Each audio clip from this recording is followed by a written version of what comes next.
CBSE Board, Class 11, History, Chapter 2, Part 1, Audio by Renee Matthew. Welcome to the first audio of Theme 2.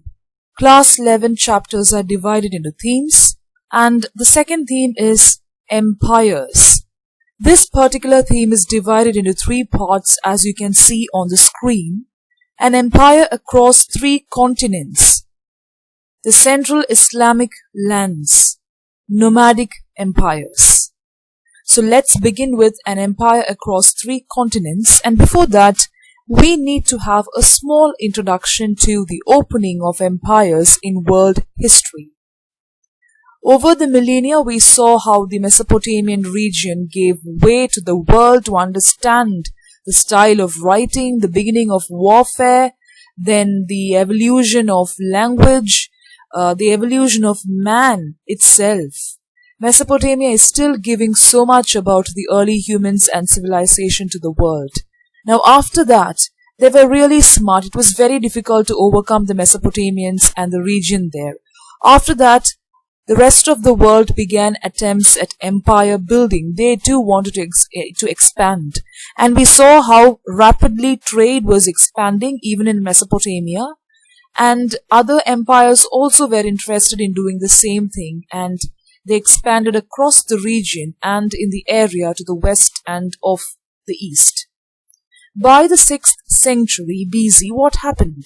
The Iranians had established control over major parts of Assyrian Empire. There was an empire known as Assyria, and Iranians slowly expanded and they took control over this particular empire. Definitely it's through trade that people get access to other foreign parts, just like how it happened in India. So networks of trade developed overland as well as along the coast of the Mediterranean Sea. And in the East Mediterranean, Greek cities and their colonies. Greek had already started capturing. Greek and the Romans were great conquerors even before the Britishers. And if you see the beginning of literature, it emancipated from Greek and the Romans. Nothing is original to the English. It was not original till the 13th or 15th century. But till then, everything came about from the Greeks and the Romans. So their colonies benefited from improvements in trade which was carried around the Mediterranean Sea. They also benefited from close trade with nomadic people. Of course, you must be knowing who are nomads. The people who keep on moving from one place to another, and they'll be having their livestock and everything. So to the north of Black Sea, the nomads were moving, so that was also a great benefit to the Greeks. And in Greece, for the most part, city-states such as Athens and Sparta were the focus of civic life. So life was thriving and flourishing in the city-states of Athens and Sparta in Greece. So those were the major developments which was going on, Iranians annexing Assyria, and then the trade which happens around Mediterranean Sea and how the Greeks benefited from them.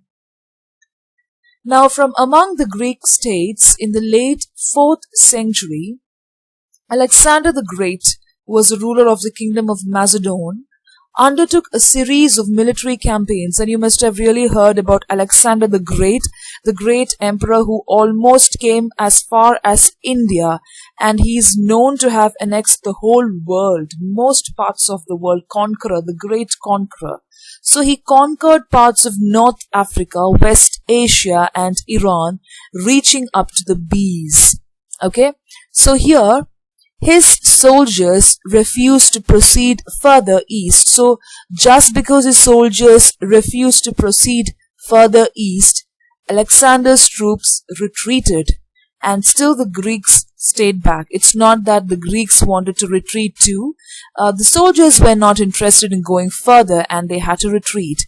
So it's as far as India, as far as the seas that Alexander came about and his troops. And throughout the area which was under his control, ideas, culture, tradition, everything changed. And it was shared amongst the Greeks and the local population. So Greeks were the main people who brought about the changes. You can see the old kingdom of Macedonia over here, and how he extended his empire. Everything is given in this map. And you should be knowing about the Hellenic period. The Greeks were known as Hellenes. And Hellenic period is very important in sociology, literature, and other branches of study. And the region on the whole became Hellenized, and Greek became a well-known language throughout. That was after Alexander's control and all that, it became Hellenized. And also their beliefs were different. There was a lot of political unity under Alexander's empire, but after a long time it started disintegrating. It was a great empire, great conqueror, nobody even dared to touch it. Quickly after his death, it started disintegrating. And for almost 3 centuries after, Hellenistic culture remained important in the area. In spite of his death, Hellenistic culture was very predominant and people did not give away with it. And it remained for almost 3 centuries, and Greek was a very important language. And this particular period is often known as the Hellenistic period of the region, when so much of arts and literature and paintings, everything evolved. But this ignores the way in which other cultures, especially Iranian culture associated with the old empire of Iran, was important. So during this particular period, Iranian culture was also important, but nobody had really given much importance to the Iranian culture, because the Hellenistic notions and ideas gained so much of importance and predominance in the world, and it was actually prevailing over the world, so nobody had time to give importance to the great attractive Iranian culture. The pictures over here shows the Iranian culture, which was really popular and very healthy also. Now, this particular section deals with important aspects of what happened after this particular death, the Hellenistic culture of Greece. There were well-organized military forces in the central Italian city-state of Rome. I told you that Greeks and Romans were great conquerors, and small military forces started developing even in the Italian city of Rome. And they took advantage of the political disunity that followed the disintegration of Alexander's empire. They did not keep quiet. So after Alexander's death, there was a lot of disunity and discord among the Greeks. So the Italians were waiting to pounce on them, and they took over and established control over North Africa and East Mediterranean.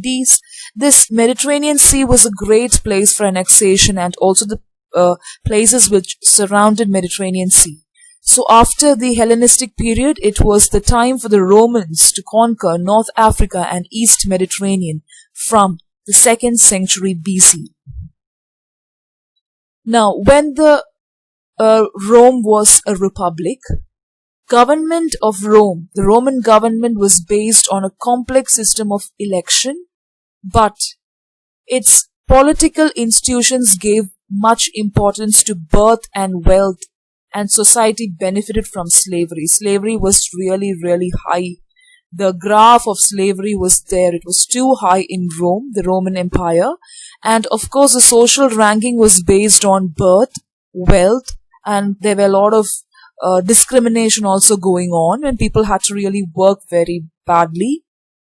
And the forces of Rome established a great and strong network for trade between the states that had once been a part of Alexander's empire. So when a new king comes up, for example in Mesopotamia, the king had to discover the trade routes, set it up, and then he had to start everything from square one, right? From part 1 or step 1. But now, the emperors who succeeded all these things in the world, they were very familiar with the trade routes because it was already found out, it was developed, and it is already operating. The only question is who is going to take control over it. So after Mesopotamian king, after the Greeks and all, Alexander also found out the trade routes, and it was well established, people were benefiting. Now it is like the question is who is going to take over it. So the network for trade was already operating. And in the middle of 1st century BC, under Julius Caesar, who was a Roman Empire, he was a high-born military commander. This Roman Empire was extended to present-day Britain and Germany. So Romans were really powerful than the Britons and the Germans also. It was a time when Greek and Romans really ruled. That is why I told you everything is from their head. It is like they are the pioneers of so many branches of study in the world. Okay, the Romans and the Greeks. So Latin is the language which is spoken in Rome, and it was the main language of the empire. Though many in the East continued to use Greek because they were under the hangover of the Greek culture, the Hellenistic period and all that. And the Romans had a great respect for Hellenic culture in spite of the fact that Julius Caesar expanded the empire. It's not that they said stop following the Greek culture. They had so much of respect for the Greek because they learned many things from the Greeks. Now there were a lot of changes which took place when the whole empire went under the Romans from the late 1st century BC. And it was substantially Christianized. Christianity came into being after the Emperor Constantine became a Christian in the 4th century CE. So till then it was pagan belief and gods were different, the way they believed everything was different. So Christianity came into being from the time of Constantine, and he was converted as a Christian. That is when Christianity was propagated. So to make government easier, the Roman Empire was divided into eastern and western halves, that too in the 4th century. Very important turning point in the history of the world. So what happened in the West? There was a lot of breakdown of the arrangements that existed between Rome and the tribes. A lot of things broke down in the western part, especially in areas such as Goths, Visigoths, Vandals and others. Can you see the map over there?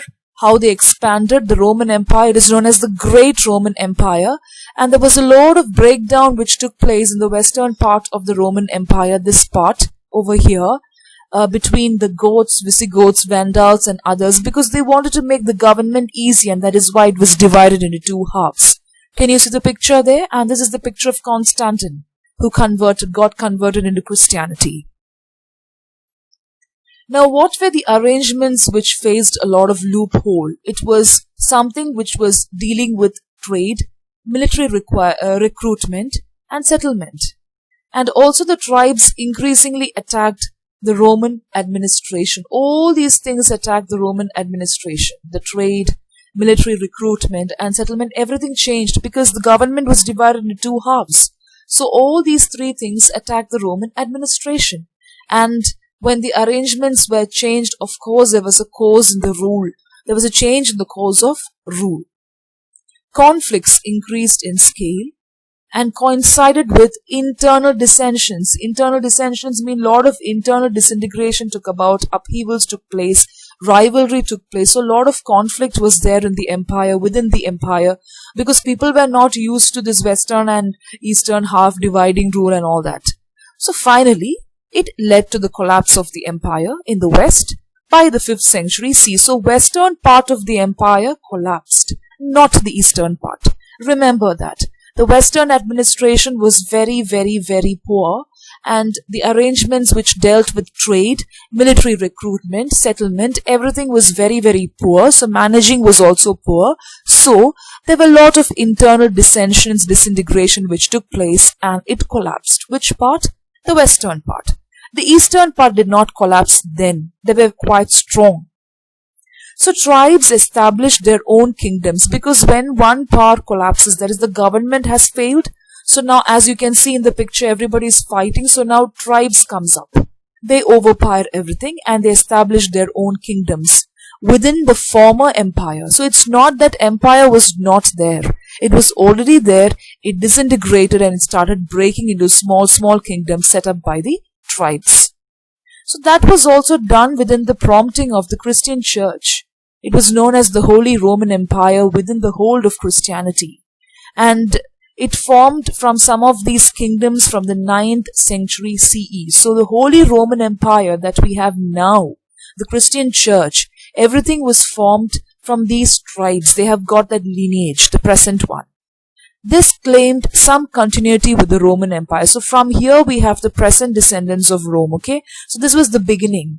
So disintegration took place from Greek, and after that they respected the Greek culture. But in spite of all these things, the government had to be divided into two halves. And then what happened? the government changed, there was a lot of dissension, and then the Holy Roman Empire was setting up. Between the 17th and 15th century, what happened? All lands of the eastern part of the Roman Empire centered on Constantine, the ruler Constantine. He was ruling it. Because the western part has disintegrated, so now he will have to really work out on the eastern part. It was not very easy to control both the parts. Now, Constantine Roman Empire, that is the empire which was under Constantine in the eastern part, was taken over by the Arab Empire. Arab Empire was created by the followers of Prophet Muhammad. He was the one who pioneered the faith of Islam in the 17th century. So can you see this particular map? Eastern part of Roman Empire is shown, and even it gave a lot of importance to political science, sociology, literature. Everything is so predominant in this particular part. Okay, so Constantine, so that was the fall of the Eastern Roman Empire under Constantine to the Arabs.